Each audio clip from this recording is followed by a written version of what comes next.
intervención de nuestro estimado colega Rafael Sacara con estrategias para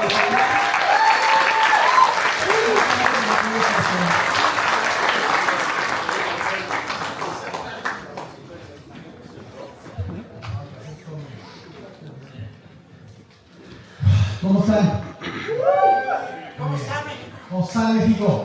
Pónganse de pie todos, por favor. Por favor, estirémonos. Sí, ya de las 7 de la mañana aquí, ya están a la madre, ya. Párense. Venga, estírense, dejen que llegue aire al cerebro. Ahora sí, ya, siéntense otra vez.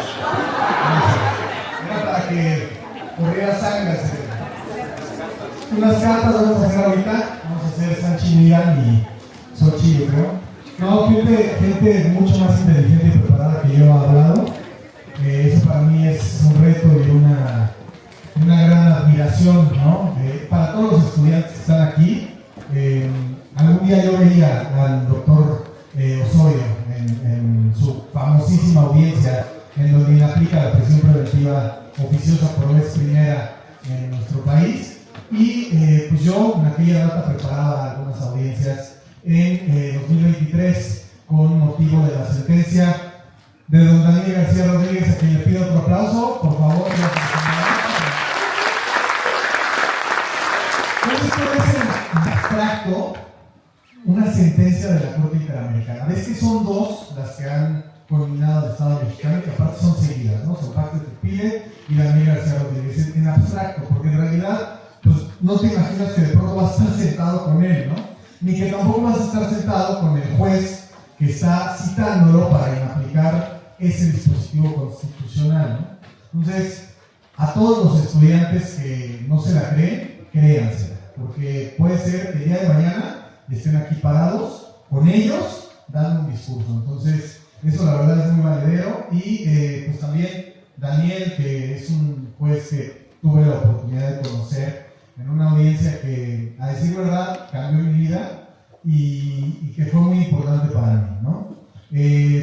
Me parece que hay grandes temas a destacar, ya se han hablado de ellos, ¿no? La reforma al Poder Judicial, que desgraciadamente pues le ha dado al traste a la democratización del derecho penal en nuestro país. Claro que los abogados somos una contención para con el poder del Estado, para el jus puniendi. Pues no lo dije yo, lo dijo gente más inteligente que yo, ¿no? John Locke, Montesquieu, el tratado de la división de poderes, ¿no? En Francia, en Inglaterra, y cuál era la razón de ser de la división de poderes, cuál era la función del poder legislativo, cuál era la función del poder ejecutivo, naturalmente la del poder judicial, ¿no? Entonces, pues es evidente que la naturaleza misma del poder judicial pues es diferente a un diputado, a un senador, más aún a un gobernador, bien a un presidente. Entonces, me parece que el hecho de popularizar la elección de nuestras juzgadoras y juzgadores,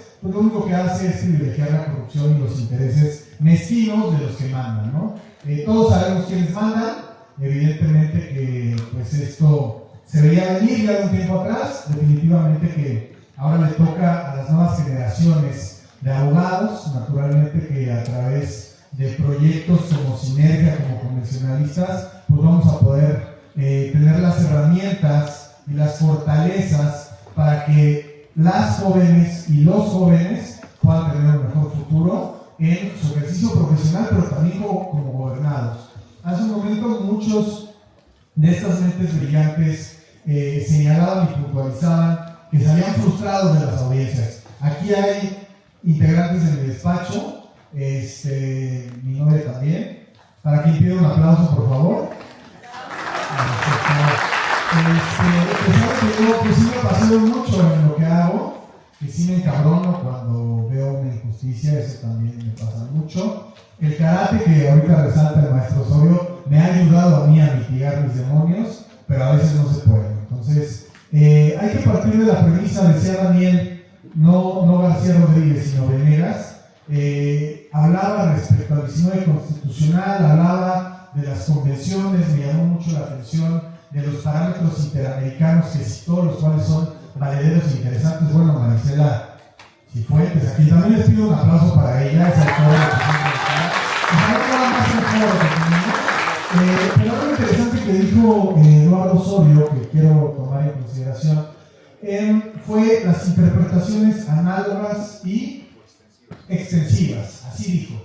Pero no se pueden hacer interpretaciones análogas o extensivas en tratándose de prisión preventiva esta de corte oficioso. Esta prisión preventiva, que en voz de Eduardo Osorio es inconvencional a la luz de los instrumentos internacionales, naturalmente del bloque de convencionalidad también previsto en el artículo 1 del Pacto Federal, que nos da luz respecto a la jerarquización de las normas constitucionales y de las normas internacionales, bien de los tratados internacionales de ese bloque interamericano, ¿no? Entonces, no está uno por encima, que es lo que se está diciendo hoy. Tenemos que apelar no al contradictorio, sino a lo que dice el 19 constitucional en tratándose de prisión preventiva hasta de corte oficioso. Porque entonces Kelsen sí estaba bien en cuanto a la pirámide que coloca la Constitución por encima de los tratados internacionales.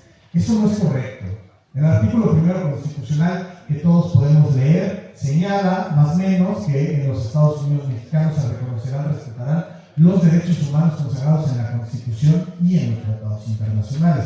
Cuando existe un conflicto entre un derecho de carácter constitucional, bien un derecho humano de carácter doméstico, versus un derecho humano de carácter internacional, se puede utilizar no una interpretación análoga, ni una interpretación extensiva, como bien lo puntualiza Daniel, pero lo que sí podemos hacer es invocar un control de regularidad convencional, como lo hizo Eduardo Osorio. Luego entonces, este control de regularidad convencional es una técnica que utilizan los jueces que forman parte del bloque interamericano para cuando existan estas controversias entre una norma constitucional y una norma internacional, se aplique atento al control de regularidad convencional y naturalmente al principio pro persona en su vertiente de selección de norma, la que beneficie más al gobernado. Si hablamos de prisión preventiva oficiosa, no nos hagamos pelotas, no nos vayamos al amparo. Hay que en las salas de oralidad pedir no tan solo revisiones de medidas cautelares, porque lo dice Eduardo Osorio una vez, yo consultándole una duda, me dijo, no, Rafa, no te hagas pelotas, no nada más es lo que dispone el 161 del Código Nacional, sino que también en el Estado mexicano, atento a la sentencia de Chaparro Álvarez contra el Estado ecuatoriano, recuerdo que es el párrafo 106, me parece, cuando no se hayan justificado las razones que motivaron la imposición de la prisión preventiva, esta se podrá revisar de manera periódica. Entonces, también es una manera de poder revisar la medida cautelar.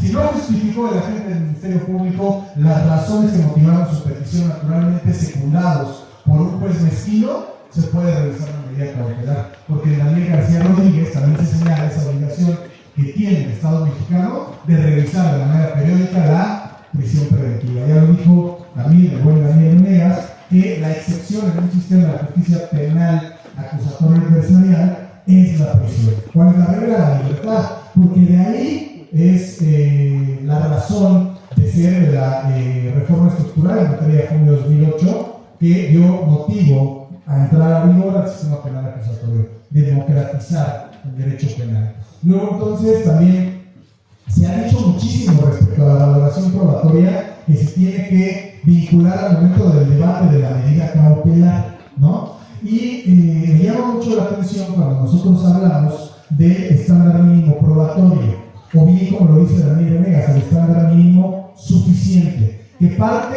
de una premisa de razonabilidad, y yo añadiría también racionalidad del órgano de prueba expuesto por el fiscal para que entonces se pueda vincular a proceso a una persona. Pero ¿cuántas veces hemos escuchado a los agentes del Ministerio Público? Ya olvidémonos de la oficialidad de la prisión preventiva, porque pues, evidentemente que tratándose de la región centro-norte nos podemos ir al amparo, que naturalmente podemos invocar estos controles de regularidad convencional, que nos toca la figura del juez, pero pues hay que intentarlo, porque si no, ¿qué hacemos aquí? No, tratándose de prisión preventiva justificada. Señala el juez, y lo dijo Eduardo Osorio.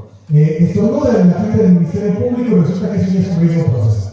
Entonces, como estornudó el agente del Ministerio Público, ya hay un riesgo en contra de la víctima, fundado y motivado por el fiscal, y por ende se van a quedar en prisión la persona que goza de la presunción de inocencia, porque pues, no estamos en una etapa de juicio oral, donde más allá de cualquier duda razonable,